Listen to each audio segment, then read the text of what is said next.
તો ફિઝિક્સમાં 15મું ચેપ્ટર છે વિદ્યુત ભાર અને વિદ્યુત ક્ષેત્ર. તો પહેલું એ ખબર હોવું જોઈએ આપણને કે વિદ્યુત ભાર, તો વિદ્યુત ભાર બે પ્રકારના આવે, એક ધન વિદ્યુત ભાર અને બીજો ઋણ વિદ્યુત ભાર. ધન વિદ્યુત ભારને આપણે કહીશું પ્રોટોન અને ઋણ વિદ્યુત ભાર હોય છે અને આપણે કહીશું ઇલેક્ટ્રોન. અને વિદ્યુત ક્ષેત્ર લેશે, વિદ્યુત ક્ષેત્ર લેશે, પણ બે વિદ્યુત ભારો જો સજાતીય હશે તો એ સજાતીય વિદ્યુત ભારો વચ્ચે અપાકર્ષણ થાય, વિજાતીય વિદ્યુત ભારો વચ્ચે, વિજાતીય એટલે અલગ અલગ, એના વચ્ચે આકર્ષણ થાય. બે પ્રોટોન સજાતીય એટલે બે પ્રોટોન રહી તો અપાકર્ષણ દૂર જાય એકબીજાથી, પરંતુ એક પ્રોટોન અને બીજો ઇલેક્ટ્રોન તો એ બંને વચ્ચે આકર્ષણ થાય, પરમાણુની ન્યુક્લિયસની રચના કરશે. ઓકે, તો અહીંયા આગળ કહે છે કે વિદ્યુત ભાર અત્યાર સુધી આપણે યાંત્રિક, ઉષ્મીય અને પ્રકાશીય તંત્રો તથા તેમના દ્વારા પ્રદર્શિત વિભિન્ન ઘટનાઓ વિશે આપણે અભ્યાસ કર્યો. આગળ અલગ અલગ સ્ટ્રક્ચરમાં જોયું તો એની અંદર વિદ્યુત મહત્વ, બધી જ જગ્યાએ વિદ્યુતનો મેન પાર્ટ્સ હોય છે, એટલે કે વિદ્યુત મહત્વ સ્પષ્ટ છે. અને જો ભૌતિક સુવિધાઓમાં આનંદ લઈએ તો દરેક દૈનિક જીવનમાં પણ ઉપયોગી ઉપકરણમાં વિદ્યુત ઉર્જા એની મહત્વતા અથવા એનો આધાર રાખે છે, કારણ કે વિદ્યુત જરૂર પડે છે. આ વિદ્યુત ઉર્જાની નિષ્ફળતા તે બાબતનું સીધું નિરૂપણ કરે છે અને આપણે વિદ્યુત અને ચુંબકીય ઘટના પર કેટલા આધારિત છે, તે લાઈટો બંધ થઈ જાય અથવા ખૂણામાં પંખા અથવા કુલર એ બંધ થઈ જાય તો આપણને વિદ્યુતનું મહત્વ ખબર પડે છે. એ જ રીતે જો રેડિયો, ટીવી, કોમ્પ્યુટર, માઇક્રોવેવ વગેરે ચાલુ કરી શકતા નથી, જો વિદ્યુત ન હોય તો ન ચાલુ થવાના, બરાબર, ચાલુ થઈ શકવાના નથી. એ જ રીતના પાણીનો પંપ કામ કરતા બંધ થઈ જાય છે, ખેતરોમાં સિંચાઈ થઈ શકતી નથી, બરાબર, મોટર ચાલતી હોય અને લાઈટ ન હોય તો બંધ. આ વિદ્યુત ઉર્જાની નિષ્ફળતાની અસર રેલ સેવા પર પણ પડે છે. આમ એકમોમાં મશીનો ચાલુ રાખી શકાતા નથી. આ બધે જીવન એકદમ શું થઈ જાય છે ઠપ, કારણ કે વિદ્યુત એ વિદ્યુતની બધી જ જગ્યાએ જરૂર પડે છે. આમ વિદ્યુત ચુંબકીય ઘટનાઓનો અભ્યાસ અત્યંત શું છે, આવશ્યક છે. તો આની અંદર એની પર જ આપણે બે પ્રકારના વિદ્યુત ભારો જોવાના છે, ધન વિદ્યુત ભાર અને ઋણ વિદ્યુત ભાર. તો આની અંદર એ વિદ્યુત ભાર મૂળ ગુણધર્મોનું આપણે વર્ણન કરીએ તો વિદ્યુત ભાર એ કણ સ્વરૂપે અને સંરક્ષણના સર્વવ્યાપી ખ્યાલ શું કરી શકે, સમજાય. આ વીજ ભારો વચ્ચે ઉદ્ભવતું બળ એ કુલમ્બના નિયમની શું કરશે, સમજૂતી. અલગ અલગ આપણે નિયમોને એ બધું અભ્યાસ કરવાનો એ કહે છે. તો પહેલા ઘર્ષણ વિદ્યુત, બરાબર છે, કે પ્લાસ્ટિકના સળિયા અને કાચના સળિયાને રેશમ સાથે અને પ્લાસ્ટિકના સળિયાને ફર સાથે આપણે ઘસીએ તો એની અંદર એક ધન વિદ્યુત ભાર અને બીજો ઋણ વિદ્યુત ભાર એકઠા થાય છે. તો કે ઈસવીસન 6ઠી સદીમાં વિદ્યુત એમ ચુંબકીય ઘટનાઓનો અવલોકન કરેલું ત્યારે શોધેલું કે ચેમ્બર એટલે કે રેઝિન યુક્ત એક પદાર્થ ઊની કપડા સાથે એને ઘસવામાં આવે ત્યારે તેમાં હલકા પીછા, ધૂળની હલકી રચકણો વગેરે આકર્ષવાનો ગુણધર્મ આવે છે. ગ્રીક ભાષામાં કહીએ તો ચેમ્બર માટે ઇલેક્ટ્રોન શબ્દ વપરાય છે. કોની માટે? ચેમ્બર માટે ઇલેક્ટ્રોન, જેના પરથી ઇલેક્ટ્રિક શબ્દ અસ્તિત્વમાં આવ્યો છે. તેમ વીજભારોને અસ્તિત્વ અને તેમની વચ્ચે ઉદ્ભવતા આ બળોનું નિર્દેશન માટે એક સરળ પ્રયોગ કરવાનો છે, બરાબર છે, કે સળિયો હોય, બરાબર છે, એની અંદર એક કાચનો સળિયો અને એક પ્લાસ્ટિકના. કાચના સળિયાને રેશમ સાથે ઘસવાનો છે, પ્લાસ્ટિકના સળિયાને ફર સાથે ઘસવાનો છે, બરાબર છે. તો એની અંદર એકમાં ધન અને બીજામાં ઋણ વિદ્યુત એવી રીતના કે છે ઉદ્ભવશે. તો કે બળોના નિર્દેશન માટે એક સરળ પ્રયોગની કલ્પના તો સૂકા વાળમાં કાચકો ફેરવીએ અને એ કાચકો જો પોતાને કાગળના નાના ટુકડાઓ તરફ લઈ જઈએ તો એ એને શું કરશે, આકર્ષિત કરશે, બરાબર છે. સૂકા વાળ હોય તો એના ઉપર કાચકો ફેરવવાનો અને એ કાચકો આપણે જે કાગળના નાના ટુકડા હોય એની નજીક લઈ જવાના તો એ આકર્ષશે. એવી રીતે અહીંયા આગળ બીજું એક રબરનો સંપર્ક, રબરનો સળિયો લો અને તેને ફર એટલે કે ચામડા અથવા ઊન જોડે શું કરો, ઘસો. કાચના કાચના સળિયાને રેશમ, પ્લાસ્ટિકનો સળિયો લેવાનો તો પણ ચાલે, પ્લાસ્ટિકના સળિયાને ફર સાથે અને કાચના સળિયાને રેશમ સાથે ઘસવામાં આવે તો એ પ્લાસ્ટિક કે રબર, તો રબર અને કાચનો સળિયો એ અધાતુ દોરીઓ વડે શું કરવાનો, લટકાવવાનો. તો એ લટકા, કારણ કે એને ઘસ્યા પછી એમાં કઈ ઉત્પન્ન થાય એ ખબર કે, તો એને લટકાવીશું તો એક વીજભારિત રબરનો સળિયો બીજા વીજભારિત રબરના સળિયાને અપાકર્ષિત કરે છે. જો બે સરખા વીજભારિત હશે, બંને રબરના સળિયા એકબીજાની નજીક લઈ જઈશું તો અપાકર્ષિત કરશે, એટલે સજાતીય વીજભારો વચ્ચે અપાકર્ષણ થાય છે. એ જ રીતના એક વીજભારિત રબરનો સળિયો એ બીજા વીજભારિત કાચના સળિયાને સાથે લઈ જઈશું તો આકર્ષણ. કહેવાનો મતલબ, જો બંને વિરુદ્ધ વીજભાર વાળા હશે, એકમાં ધન વીજભારિત ઉત્પન્ન થશે અને બીજામાં ઋણ વીજભાર, તો એ એકબીજાને શું કરશે, આકર્ષશે, આકર્ષણ કરશે. તો અહીંયા આગળ કહે છે કે એક રબરનો સળિયો અને બીજો કાચનો એ એકબીજાની નજીક લઈ જઈએ ત્યારે વિજાતીય વીજભારો વચ્ચે આકર્ષણ થાય છે. અને એક રબરના સળિયાને ઊંડ વડે ઘસીને આ સળિયાની નજીક લાવવાનો. અને જોઈશું તો એક્ઝામ્પલમાં બરાબર ફિગર આપણને બતાવશે કે એને જો રબરનો સળિયો રબરનો લાવીશું તો અપાકર્ષણ કરશે, અને જો કાચનો સળિયો છે રબરનો તો એકમાં ધન અને બીજામાં ઋણ, એટલે એકબીજાને શું કરશે, આકર્ષણ કરશે. આની અંદર અપાકર્ષણ છૂટા પડશે. બરાબર. તો કહે છે જ્યારે એક વીજભારિત રબરના સળિયાને એક લટકાવેલા વીજભારિત રબરના સળિયા સાથે નજીક લાવવામાં આવે તો અપાકર્ષણ એકબીજાથી કેવા જાય છે, દૂર જાય છે. અને જ્યારે વીજભારિત રબરના સળિયાને એક લટકાવેલા વીજભારિત કાચના સળિયા સાથે નજીક લાવવામાં આવે તો એ એકબીજાને શું કરે છે, આકર્ષણ કરે છે. આમ એક વીજભારિત કાચના સળિયાને નજીક લાવો તો આ પ્રકારના પરિણામ આપણે પ્રાપ્ત કરીએ. જો સરખા હશે તો અપાકર્ષિત અને વિરુદ્ધ વીજભાર હશે તો આકર્ષિત થશે. બરાબર છે.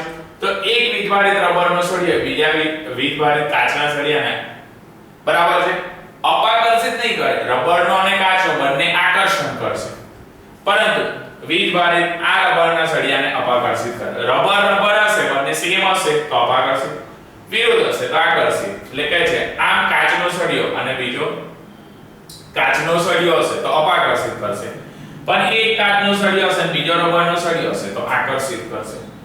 તો આ પ્રવૃત્તિ પરથી આપણને જાણવું કે રબરના સળિયામાં એક પ્રકારના વિદ્યુત અને કાચના સળિયામાં બીજા પ્રકારના વિદ્યુત શું થાય છે, પ્રાપ્ત થાય છે.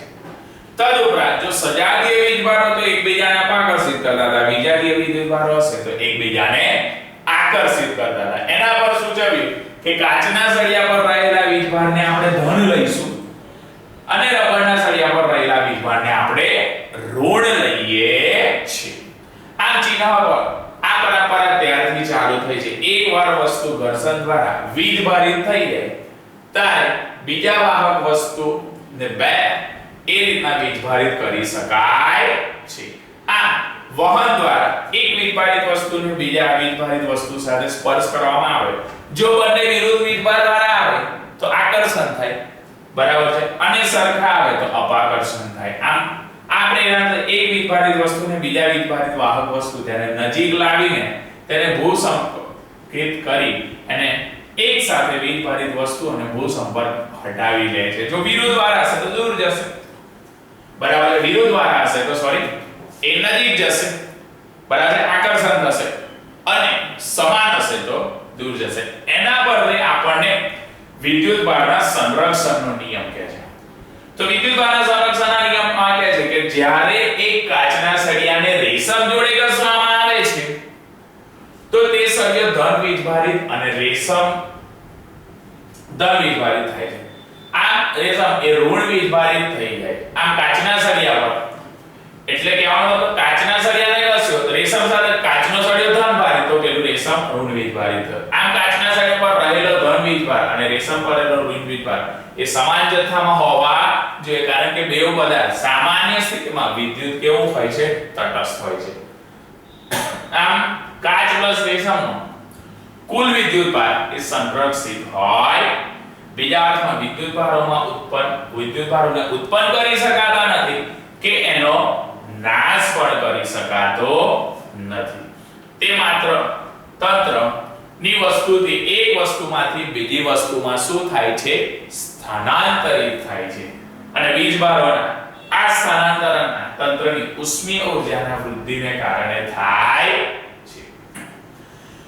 જ્યારે કાચના સળિયાને ઘસવામાં આવ્યો હતો ત્યારે ઓછી મજબૂત વડે જકડાયેલા એ ઇલેક્ટ્રોન રેશમ તરફ સ્થાનાંતરિત થાય છે. આમ કાચનો સળિયો ઇલેક્ટ્રોનની ઉણપને કારણે ધન વીજભારિત થઈ જાય છે અને રેશમ ઇલેક્ટ્રોનને અતિરેકને કારણે ઋણ વીજભારિત થાય છે. જ્યારે રબરને ફર જોડે ઘસવામાં આવે છે ત્યારે ઇલેક્ટ્રોનના ફરથી રબર તરફ સ્થાનાંતરિત શું થાય છે? કહેવાનો મતલબ રબર એ ઋણ વીજભારિત અને ફર એ સમાન માત્રામાં ધન વીજભાર, એકમાં ધન અને બીજા બંને સમાન હતા. આ દિન સુધી એ ધન અને ઋણ વીજભારિત ઉપરાંત બીજા પ્રકારના વીજભારની શોધ થઈ નથી. એટલે એકમાં ધન વીજભાર આવ્યો અને બીજામાં શું આવ્યો? ઋણ વીજભાર આવ્યો. બરાબર છે. આ કીધું વિદ્યુત ભારના સંરક્ષણ કે વિદ્યુત ભારને ઉત્પન્ન કરી શકાતો નથી કે એને નાશ કરી નથી શકાતો, પરંતુ એકનું બીજામાં સ્થાનાંતર થાય છે. ઓકે, તો આ વિદ્યુત ભારોનું એની અંદર ક્વોન્ટમીકરણ કહે છે.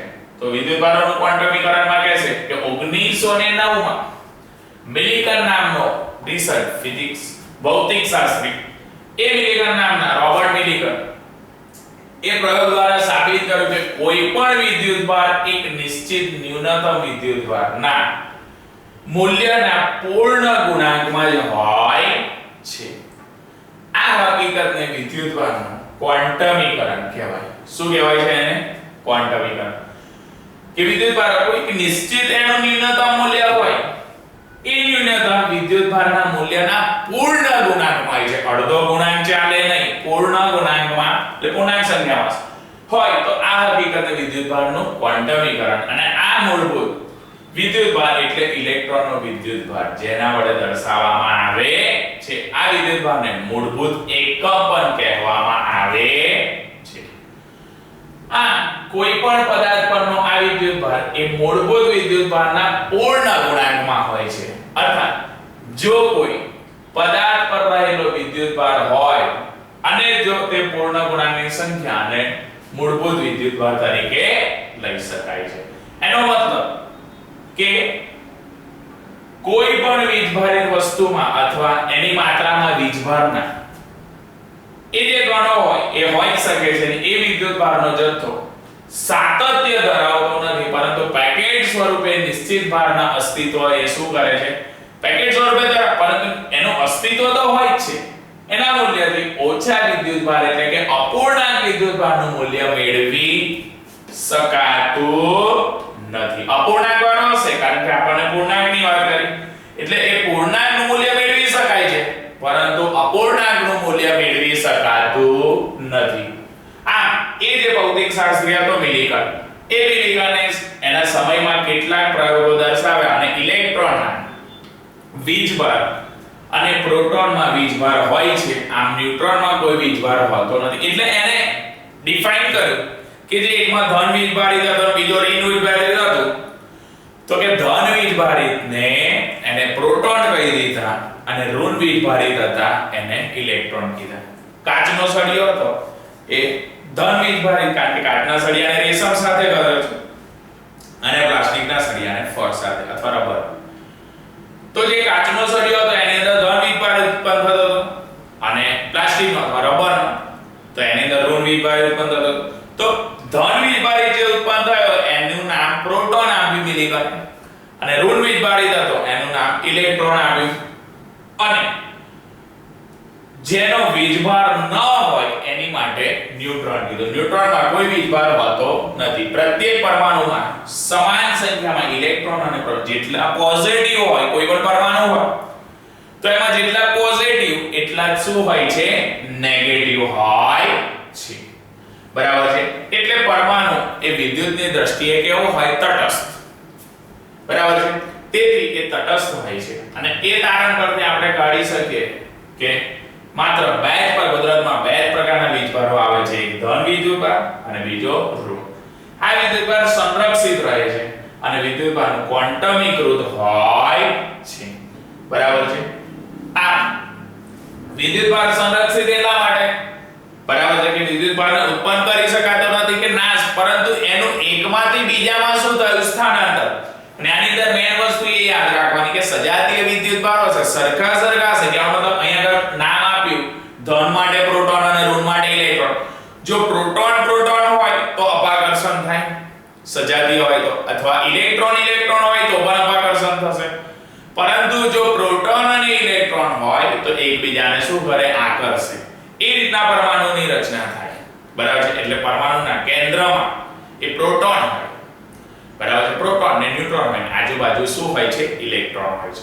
પરંતુ જેટલી પ્રોટોનની સંખ્યા હોય એટલી જ ઇલેક્ટ્રોનની સંખ્યા હોય, એટલે વિદ્યુતભારની દ્રષ્ટિએ પરમાણુ એક એવો હોય છે તટસ્થ હોય છે.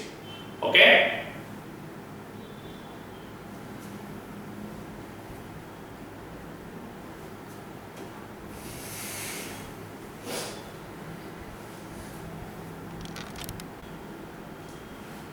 હવે આગળનો ક્વેશ્ચન છે કે કુલમ્બનો નિયમ, કુલમ્બ્સ લો. એક્ઝામમાં ઘણી વખત પૂછાય છે. એ કુલમ્બ લોમાં બે વિદ્યુતભારો હશે Q1 અને Q2, એનો ગુણાકાર થશે બરાબર છે. તો કે છે બે સ્થિર વિદ્યુતભારો કાં તો એકબીજાને આકર્ષિત, વિરુદ્ધ વિદ્યુતભાર હશે તો આકર્ષિત કરશે અને સમાન હશે તો અપાકર્ષિત કરશે.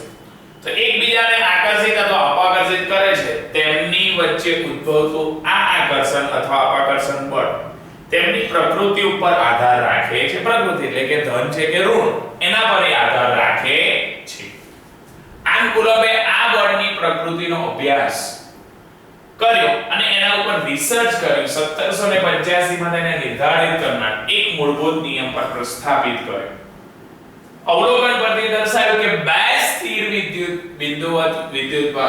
વીજભારો એ એકબીજાને અમુક અંતરે ગોઠવતા તેમની વચ્ચે ઉદ્ભવતું વિદ્યુતબળ એટલે કે F, એ વિદ્યુતબળ તેમના ગુણાકારના સમપ્રમાણમાં હોય છે. તેમની વચ્ચેના અંતરના વર્ગના વ્યસ્ત પ્રમાણમાં હોય છે. તો એના પરથી આપણે લખીએ તો આવું થાય કે એના અંદર ઉદ્ભવતું વિદ્યુતીય બળ એટલે આપણે F વિચારીએ. એ બે વિદ્યુતભારો હતા, એક વિદ્યુતભાર ના થાય, કેટલા વિદ્યુતભાર થાય? બે. તો એક સમજીએ આપણે Q1, બીજો સમજીએ Q2. તો એના ગુણાકારના સમપ્રમાણમાં Q1 Q2 અને તેમની વચ્ચેનું અંતર ધારો કે બે છે Q1 અને Q2, એમની વચ્ચેનું અંતર હું વિચારું કે r, તો એના વર્ગના વ્યસ્ત પ્રમાણમાં છે એટલે r² થાય. એટલે Q1 Q2 ના છેદમાં r². આ સમપ્રમાણનું ચિહ્ન, પ્રપોઝનલનું ચિહ્ન કાઢીશ તો k આવશે બરાબર છે. આમ બંને વિદ્યુતભારોને જોડતી રેખાની દિશામાં હોય છે એકબીજાને આ અહીંથી એટલે આની પર એકનું બીજા પર અને બીજાનું પહેલા પર એટલે F12 ને 21 પર પણ આપણે શું કરીશું એની અંદર લખીશું બરાબર છે. તો અહીંયા જો સજાતીય હશે તો અપાકર્ષિત, વિજાતીય હશે તો આકર્ષિત, એ પ્રકારનું બળ લગાડે છે. તેનું મેથેમેટિકલ આપણે સમજીએ કે એ જે બે વિદ્યુતભારો હતા તો કીધું એ પ્રમાણે કે F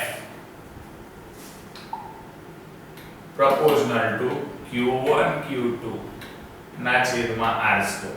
કારણ કે બે વિદ્યુતભારોના ગુણાકારના સમપ્રમાણમાં અંતરના વર્ગના વ્યસ્ત પ્રમાણમાં હતું. જો હું proportional નું ચિહ્ન કાઢીશ તો અચળાંક k કોન્સ્ટન્ટ અથવા અચળાંક આવી જાય. તો k માટે k ની વેલ્યુ થશે 1/4 પાઈ એપ્સિલોન 0 એટલે પરમિટિવિટી કહેવાય. તો 1/4 પાઈ epsilon 0 Q1 Q2 upon r² થાય છે બરાબર છે. k ની વેલ્યુ 1/4 પાઈ એપ્સિલોન 0 એ રીતના હોય છે બરાબર છે.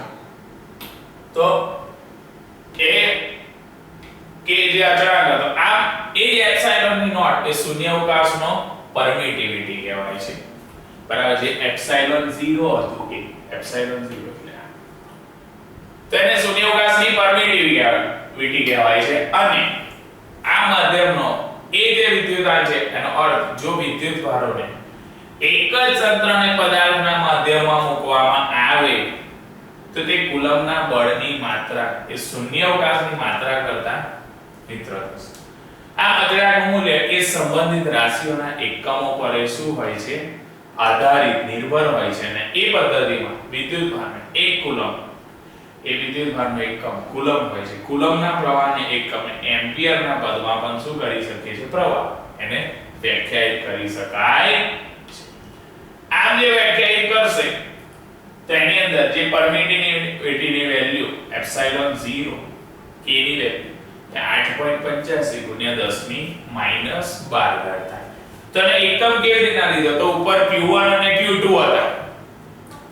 તો q1 q2 માટે કુલમ સ્ક્વેર બળ માટે ન્યૂટન અને મીટર સ્ક્વેર અંતર માટે મીટર સ્ક્વેર તમારે આ કુલમના વીજભારને આ પ્રમાણમાં વ્યાખ્યાયિત કરીને જો એકબીજાના અમુક મીટરના અંતરે બે સમાન વીજભારો જેટલું બળ એ અનુભવે તો એ વીજભારોનું કુલમ બળની માત્રા આટલી હોય છે તો એની માટે કહેશે કે જો પ્રોટોન હોય તો 1 કુલમ બળ બરાબર 1.6 ગુણ્યા 10 ની -19 બરાબર છે પ્રોટોન માટેની વાત કરે તો એ પ્રોટોન માટે 1.6 ગુણ્યા 10 ની -9 અને જો ઇલેક્ટ્રોન માટે કરે તો 1.6 માઈનસ 10 ની -19 છે સોરી 9 થી 19 કુલમ જેટલા વિદ્યુતભારો હોય છે બરાબર છે તો એ કુલમનો નિયમ એ ન્યૂટનના ગુરુત્વાકર્ષણના નિયમના જે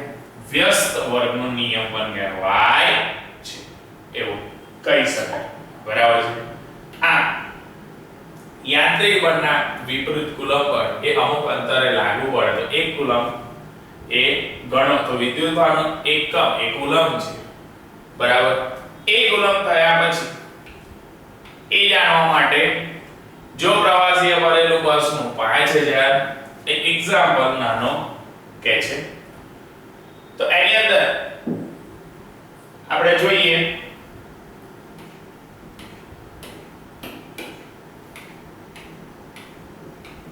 કે F q1 q2 r² તો એની માટે એક કુલમ લીધો છે ડિસ્ટન્સ પર 1 કુલમ તો આનું 9 ગુણ્યા 10 ની 9 તો એને 10 ની 10 ન્યૂટન જેટલું કહી શકાય છે બરાબર છે આ એના એપ્સિલોન જો વેક્યુમ અને મીડિયમ બે માટે પરમિટિવિટી નો જો રેશિયો લઈએ આપણે બંને માટે પરમિટિવિટી નો શું લેવો પડે રેશિયો તો એ રેશિયો લેવા માટે એપ્સિલોન અને એપ્સિલોન 0 બરાબર છે f0 એટલે કે વેક્યુમ ની અંદર અને f એટલે કે મીડિયમ માં તો epsilon upon epsilon 0 is equal to epsilon epsilon આને રિલેટિવ પરમિટિવિટી અથવા ડાઇલેક્ટ્રિક કોન્સ્ટન્ટ કહેવામાં આવે એને શું કહીએ છીએ આપણે ડાઇલેક્ટ્રિક કોન્સ્ટન્ટ હવે ડાઇલેક્ટ્રિક કોન્સ્ટન્ટ તો આ પછી આપણે એ જ કુલમના નિયમમાં સદિશ અને અદિશ જોવાના છે સદિશ તો કુલમના નિયમ પરથી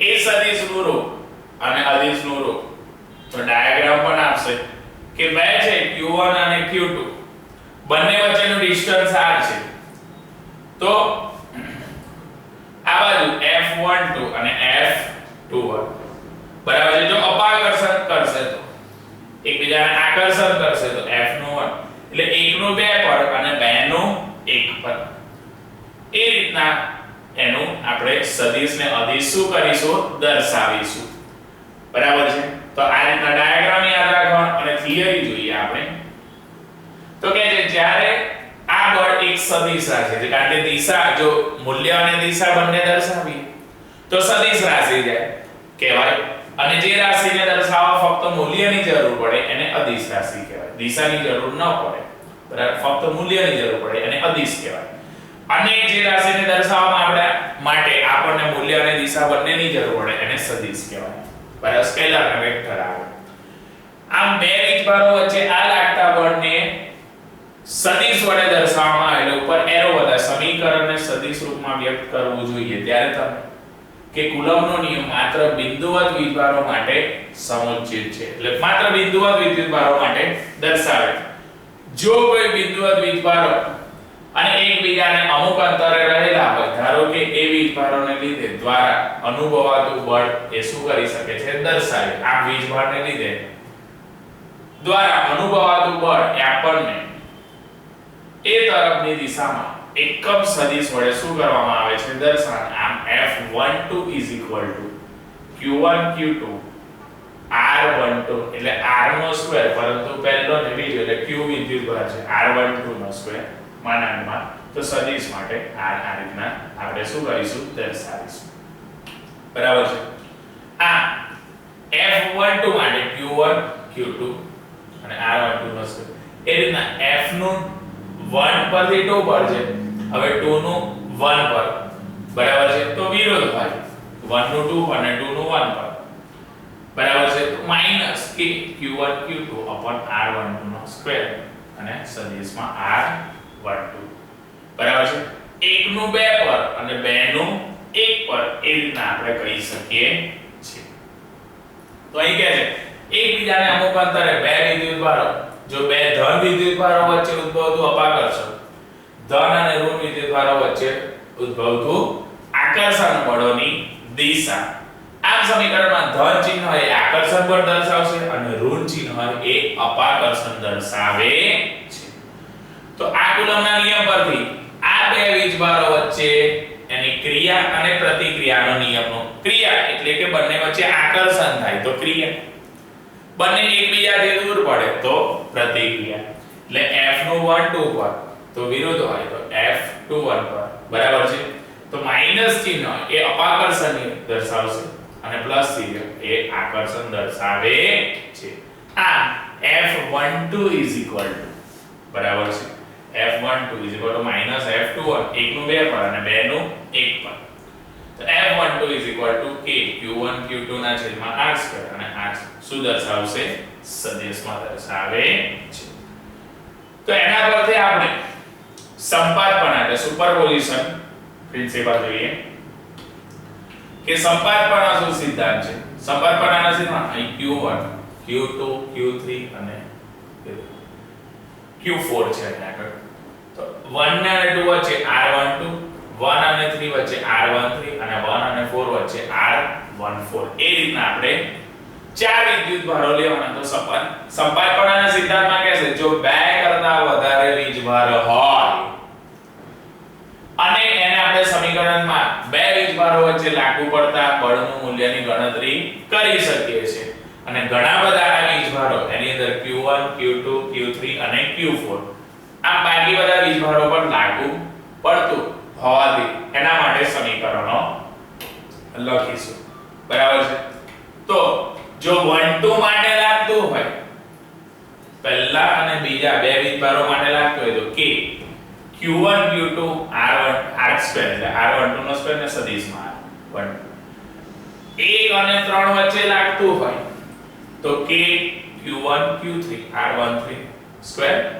r13 સદિશ અને 1 અને 4 વચ્ચે જો લાગતું હોય તો k q1 q4 ના છેદમાં r માનાંકમાં r14 સ્ક્વેર r14 સદિશ તો આ રીતના જે ટોટલ ફોર્સ છે F એ F12 F13 F14 એવી રીતના જેટલા આપણે લીધા હોય એ બધાનું બળનું કેલ્ક્યુલેશન એ થઈ શકે છે એ આપણને શું દર્શાવશે સંપાતપણાનો છે કે છે કે બધા જ બળો નો પરિણામી બળ એ અર્થાત અનુભવાતું કુલ બળ તેના સદિશોનો શું છે સરવાળો એટલે જે કુલ બળ છે F એ 1 2 દ્વારા 1 નું 2 પર 1 નું 3 પર 1 નું 4 પર એવી રીતના જેટલા લીધા હોય એ પ્રમાણે આપણે સંપાતપણાનો સિદ્ધાંત શું કરી શકીએ છે દર્શાવી શકીએ છે બરાબર છે તો આ થયો આપણો સંપાતપણાનો સિદ્ધાંત સંપાતપણાના સિદ્ધાંતની અંદર કીધું કે ટોટલ જે ચાર વીજભાર લીધા તો 1 નું 2 પર 1 નું 3 પર 1 નું 4 પર તો એના જે આપણે કુલમ્બના સૂત્ર પરથી આપણે એને F ના ઇક્વેશન લખ્યા તો 1 નું 2 પર 1 નું 3 પર 1 નું 4 એ એ જેનું પરિણામી બળ છે, પરિણામી બળ F એ પેલા બધા પર જે લાગે છે એના સરવાળા પર, F નું 1 2 પર, F નું 1 3 પર, F નું 1 4 પર જે બધા પર લાગે છે એના સરવાળા બરાબર હોય છે. એ આપણને કયો નિયમ બતાવશે? સંપાતપણાનો સિદ્ધાંત. ઓકે, બે વીજભારો એક્ઝામ્પલ છે. તો કે બે વીજભાર 6 × 10⁻10 ના એકબીજાથી 2 મીટરના અંતરે રહેલા છે. તેમની વચ્ચે ઉદ્ભવતું કુલમ્બ બળની માત્રાની આપણે શું કરવાની છે? ગણતરી. F બળ શોધવાનું છે. તો આપણને કુલમ્બ બળ વાળું ઇક્વેશન ખબર છે, F = K Q1 Q2 r². તો જોઈએ F = K Q1 Q2 ના છેદમાં r². તો K ની વેલ્યુ આપણને ખબર છે કે 9 × 10�9 લઈએ છે. અહીંયા આગળ Q1 અને Q2 એ બંને વચ્ચે જે ઉદ્ભવતો વિદ્યુત ભાર હતો એ 6 × 10⁻10 એટલો કુલમ્બ હોય છે ને r² એટલે 2 મીટરનો સ્ક્વેર. 9 × 10⁹ અને 6 ની 2 ઘાત, કારણ કે Q1 અને Q2 બે છે એટલે એનો હોલ સ્ક્વેર થશે. તો 36 × 10⁻20 અને જેમાં 2 નો વર્ગ કેટલો થશે? 4. એની ગણતરી કરીશું. બરાબર છે. તો 9 ચોક 36 થાય. કેટલા થાય? 9 ચોક 36 અને 9 81 થશે. ઓકે, એટલે 81 આવી ગયા. ઘાતની વાત કરીએ તો 9 ઘાત છે અને 10 ની 20. 20 ઘાત માઈનસ છે તો 20 માંથી 9 જશે તો 10 ની -11 એટલે 81 × 10⁻11 ન્યૂટન એવો જવાબ આવે છે. તો અહીંયા આગળ આ એક્ઝામ્પલમાં આપણને એટલું કીધું હતું કે બે વિદ્યુત ભાર હતા.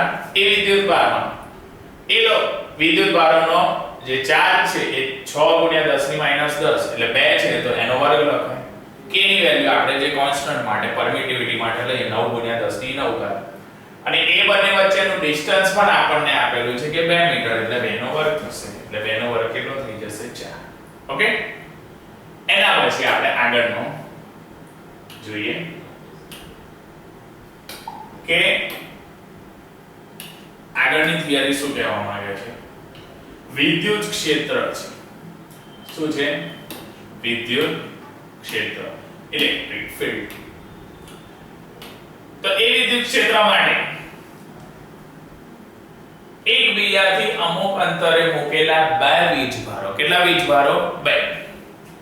એ બે વીજભારોની વચ્ચે થતી આંતરક્રિયા સમજાવવા માટે ફેરાડેએ વિદ્યુત ક્ષેત્રનો ખ્યાલ પ્રસ્તાવ્યો. બે વીજભારો હતા તો એ વિદ્યુત ક્ષેત્રમાં કઈ તો ક્રિયા કરે, એટલા માટે ફેરાડેએ વિદ્યુત ક્ષેત્રનો ખ્યાલ પ્રસ્તાવ્યો અને કોઈ બિંદુ પાસે એ વિદ્યુત ક્ષેત્રને તે બિંદુ પાસે મૂકેલો ધન પરીક્ષણ વીજભાર દ્વારા અનુભવાતું વિદ્યુત બળને પરીક્ષણ વીજભારના માન વડે ભાગાકાર કરતાની જેમ વ્યાખ્યાયિત કરી શકાય. એટલે ધન વીજભારનું એની જોડે કર્યું તો એ ધન વીજભારના પરીક્ષણ પરથી એ લોકોએ વિદ્યુત બળનો પરીક્ષણનો ભાગાકારમાં દર્શાવે છે. એટલે એની માટે F E = જે ઇલેક્ટ્રિક ફીલ્ડ છે F/Q0. Q0 એટલે જે ભાગાકારમાં દર્શાવ્યો એ ધન પોઝિટિવ ટેક્સ્ટ એટલે કે ધન વિદ્યુતભારનો ટેક્સ્ટ એટલે કે E = F/Q0. એ રીતના આપણને શું કરે છે? દર્શાવે છે ઇક્વેશન. E એટલે ઇલેક્ટ્રિક ફીલ્ડ, F એટલે ફોર્સ અને Q0 એટલે ધન વિદ્યુતભાર માટે લીધો છે. ધન વિદ્યુતભાર માટેનું બળ આપ્યું અને એનું વિદ્યુત ક્ષેત્ર આપ્યું. બરાબર છે. આ એ ગુરુત્વાકર્ષણના ક્ષેત્ર દ્વારા અનુભવાતું હોવાથી G = F/m0. બરાબર છે. એ બળ છે વિદ્યુતભાર Q ને m0. આ ગુરુત્વ પ્રયોગની વ્યાખ્યાને એ સદિશ થાય કે આમ વિદ્યુત ક્ષેત્ર એ સદિશ રાશિ છે અને તેને રેખાની દિશામાં એ વિદ્યુત બળની દિશાને શું લેવામાં આવે છે? સમાન. આમ અહીંયા સમજવું કે વિદ્યુત ક્ષેત્ર એ બાહ્ય વીજભારને કારણે નહીં કે પરીક્ષણ વીજભારને કારણે. તેથી તે પરીક્ષણ વીજભારનું મૂલ્ય એટલું ઓછું જોઈએ કે બાહ્ય વીજભારને કારણે ઉત્પન્ન ક્ષેત્રનો પ્રભાવિત પણ એ કરી શકતું નથી. આ જો એ વધતું હોય તો એની લિમિટ આવી જાય કે e limit q0 tends to 0 કારણ કે છેદમાં 0 ના આવે 0 આવે તો અવ્યાખ્યાયિત થઈ જાય એટલે q0 ટેન્ડ્સ ટુ 0 0 સિવાયની વેલ્યુ હશે f/q0 બરાબર છે તો એની માટે કહે છે આમ સાચા અર્થમાં આપેલા ગાણિતીય પરિભાષા એ વધુ ચોકસાઈ લિમિટ દર્શાવી એટલે વધુ ચોકસાઈ દર્શાવે આમાં SI પદ્ધતિના આ બળોને એકમ ન્યૂટન અને વીજભારોનો એકમ એક કુલમ હોય છે બળનો F નો એકમ ન્યૂટન અને વીજભારનો એકમ કુલમ હોય તેથી સમીકરણમાં વિદ્યુત ક્ષેત્રનો એકમ એ ન્યૂટન પર કુલમ થાય કેટલો થાય ન્યૂટન પર કુલમ આ વિદ્યુત ક્ષેત્રનો એકમ એ ન્યૂટન પર કુલમ અને E અને F ની એ દિશા કેવી હોય છે સમાન હોય છે આ યાંત્રિક બળથી વિપરીત એ વિદ્યુત બળ દૂરના અંતરે લાગતું બળ છે કેવું બળ છે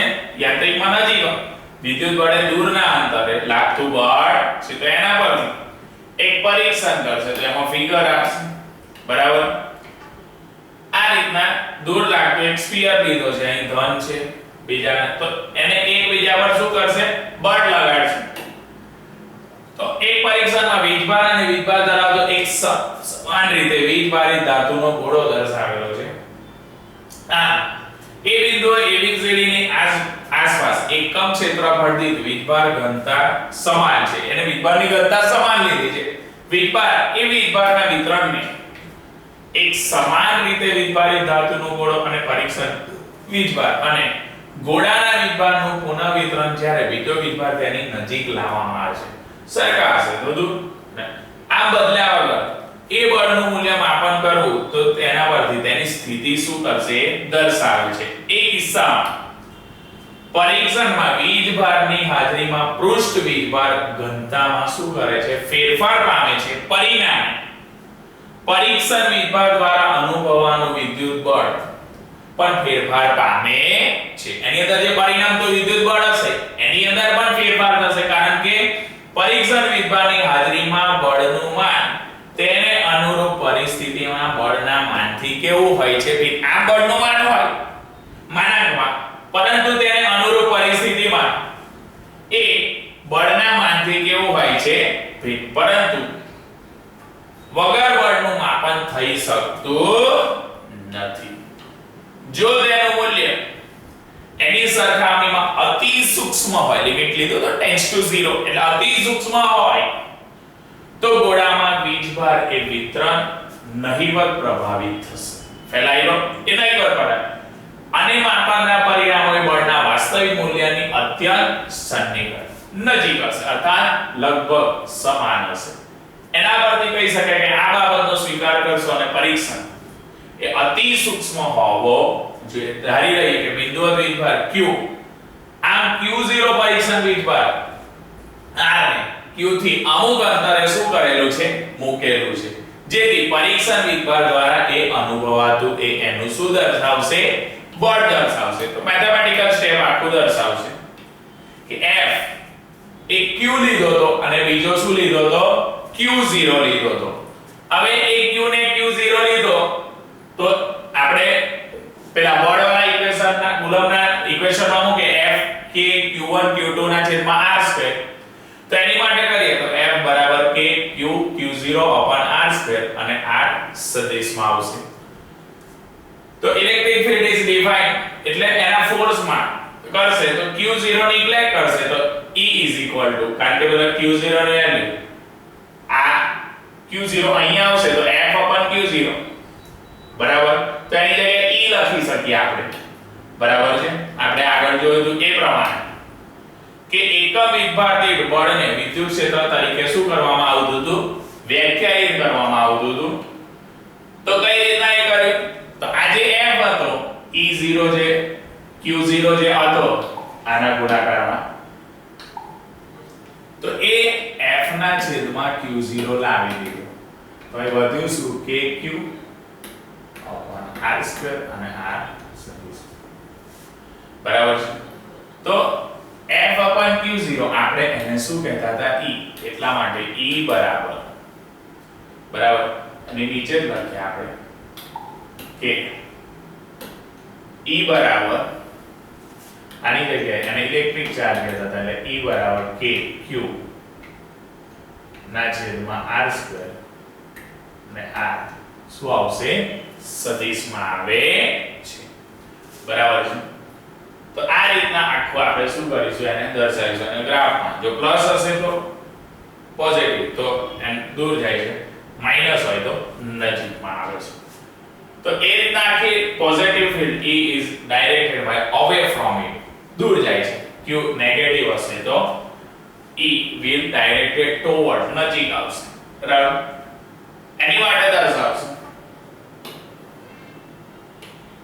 કે જો ધન હોય તો E તેનાથી દૂર તરફ નિર્દેશિત કરશે અને જો q ઋણ હોય તો E ને તેના તરફ નિર્દેશિત કરશે એ રીતના આકૃતિ દર્શાવે ધન હશે તો દૂર ઇલેક્ટ્રિક ફીલ્ડ અને માઈનસ હશે તો એકબીજાની નજીક આવે એ રીતના નિર્દેશિત કરે છે બરાબર છે આ ધન તેમજ ઋણ વિદ્યુતભારો વિદ્યુત ક્ષેત્રની દિશા દર્શાવી આમ સંકલ્પનાના સિદ્ધાંતે વિદ્યુત ક્ષેત્રને પણ લાગુ પાડી શકાય છે કારણ કે બધા વિદ્યુતભારો Q1 Q2 Q3 એવા ઘણા બધા લઈને એ બિંદુઓ માટે એના અનુરૂપ ક્ષેત્રો અનુસાર આપણે એના ઇક્વેશન પણ શું કરી શકીએ છે લખી શકીએ E1 માટે હોય તો kq1/r2 r1/2 E2 માટે હોય તો kq2/r2/2 r2 સદિશમાં E3 kq3/r32 r3 સદિશમાં તો એનો E E1 E2 E3 up to ગમે એટલા En સુધી લઈ શકીએ તો E k epsilon 1 to n સુધી qi ri/ri નો સ્ક્વેર I ની વેલ્યુ 1 to n સુધી આપણે શું કરી શકીએ છે લખી શકીએ છે બરાબર છે તો આ રીતના બિંદુ પાસે બધા જ વીજભારો ને લીધે આ ઉદ્ભવતું કુલ ક્ષેત્ર એ બધા જ ક્ષેત્રોના સદિશોનો શું દર્શાવશે સરવાળો દર્શાવે છે એટલા માટે E E1 E2 E3 આપણે શું કરી શકીએ છીએ એને દર્શાવી શકીએ છીએ અને એ રીતના આખું જે બતાવ્યું કે 1 to n સુધી લેવું હોય તો E k કોન્સ્ટન્ટ નો 1 to n qi ri નો સ્ક્વેર હશે આ જ્યારે ri કે બિંદુ અને વીજભાર વચ્ચેનું અંતર દર્શાવશે એથી એ બંને વચ્ચેનું અંતર નિર્દેશિત કરીને એક સદિશ દર્શાવે છે આ વિદ્યુત ક્ષેત્રમાં વીજભાર પર લાગતું બળ F કેટલું થાય છે એનું QE જેટલું થાય છે કેટલું થાય છે એનું QE જેટલું એનું એ થાય છે એ રીતના બરાબર છે એના જો નાના એક્ઝામ્પલ આપણે એની અંદર જોઈએ શું કહે છે કે એક બિંદુવત વીજભાર છે એ બિંદુવત વીજભાર માટે એ બિંદુ પાસે ઉદ્ભવતું વિદ્યુતીય બળ બરાબર એ વિદ્યુતીય બળ પોઈન્ટ માટે ચાર્જ લીધો q 3.5 માઇક્રો કુલમ્બ બરાબર છે અને એનો જે બળ લાગે છે એ બળ 8.5 × 10⁻⁴ ન્યૂટન છે તો એની માટે ઇલેક્ટ્રિક પોઈન્ટ ઇલેક્ટ્રિક ફીલ્ડ આપણે શું કરવાની છે ફાઇન્ડ કરવાની છે તો આ આપણને q આપ્યો છે અને આ આપણને F આપ્યું છે બળ તો આપણને ઇક્વેશન ઇલેક્ટ્રિક ફીલ્ડ શોધવા માટે વિદ્યુત ક્ષેત્ર શોધવા માટે ખબર છે E F/q તો F ની વેલ્યુ છે 8.5 × 10⁻⁴ આ 3.5 માઇક્રો કુલમ્બ છે શું છે માઇક્રો તો માઇક્રો ને મારે સિમ્પલ માં કન્વર્ટ કરવા હોય તો 3.5 × 10⁻⁶ કુલમ્બ એ તો 3.5 × 10⁻⁶ કુલમ્બ 8.5 × 10⁻⁴ -6 ઉપર જશે તો કેવા થઈ જશે પ્લસ થઈ જશે એટલે 6 માંથી 4 જશે એટલે કેટલી ઘાત રહેશે 2 ઘાત રહેશે અને આનો ભાગાકાર કરીશું તો 2.43 તો E બરાબર છે એને આપણે ઇલેક્ટ્રિક ફીલ્ડ કહીએ અથવા ગુજરાતીમાં કહીએ તો વિદ્યુત ક્ષેત્ર તો એ શોધવું હતું તો 2.43 × 10⁻²ન્યૂટન જેટલું આવે છે બરાબર છે હવે એ જે 10⁻² ન્યૂટન જેટલું આવ્યું બરાબર, એ આપણને શું કરશે એનો આન્સર મળે છે. એ રીતના એક નાનો એક્ઝામ્પલ સાદો બતાવ્યો છે કે ત્રણ સમાન ધન વીજભાર એક સમબાજુ ત્રિકોણના ત્રણ ખૂણા પર મૂકવામાં આવે છે. ત્રિકોણના ત્રણ ખૂણા પર ત્રણે ત્રણ સમાન છે. એ આકૃતિમાં દર્શાવ્યા પ્રમાણે ત્રિકોણના કેન્દ્ર પર વિદ્યુત ક્ષેત્ર કેટલું થશે? તો પરીક્ષામાં વીજભાર Q0 એ ત્રિકોણનું કેન્દ્ર P એના પર જો મૂકવામાં આવે છે ત્યારે પરીક્ષણ વીજભારના ત્રણેય દિશામાં બળના અનુભવ કરશે. ઉપરથી પણ લાગશે, P પરથી પણ લાગશે એટલે A, B અને C ત્રણેય બાજુથી લાગશે. જે પૈકી કોઈ પણ બે દિશામાં તેની વચ્ચેનો ખૂણો એ સમાન રહે છે, સમાન હશે. આ P નું પરિણામી બળ માટે એ શું થશે? શૂન્ય થશે. માટે P પાસે ક્ષેત્ર પણ શું થશે? શૂન્ય. કારણ કે અહીંયા આગળ સેન્ટરમાં છે તો જે ત્રિકોણ છે એ ત્રિકોણ પણ કેવો હતો? સમબાજુ. બરાબર છે. એક સમબાજુ ત્રિકોણ હતો એટલે બધી બાજુના માપ સરખા, તો બધાનું અંતર પણ સરખું. તો અહીંથી A થી B થી અને C થી તો કોઈ પણ બે વચ્ચે જે લાગે છે, બરાબર, અહીં કીધું કે P કેન્દ્ર પર મૂકવામાં આવે તો પરીક્ષાના વિકલ્પમાં ત્રણ દિશાઓમાંથી બળનો અનુભવ થશે. પરંતુ પહેલા કોઈ પણ આપણે કુલમ્બના નિયમ પરથી કોઈ પણ બે દિશા માટે લઈએ કે A અને B માટે લઈએ તો બે દિશા વચ્ચેનો જે ખૂણો હોય છે એ કેવો રહે છે? સમાન રહે છે. અને P નું પરિણામી બળ પણ કેવું થશે? સમાન રહે છે એટલે શૂન્ય. જેથી P પાસે એનું વિદ્યુત ક્ષેત્ર પણ કેવું થાય છે? શૂન્ય થાય છે. બરાબર છે? ઓકે, તો આ તો એક નાનો એક્ઝામ્પલ, બે એક્ઝામ્પલ ને આપણે પ્રેક્ટિસ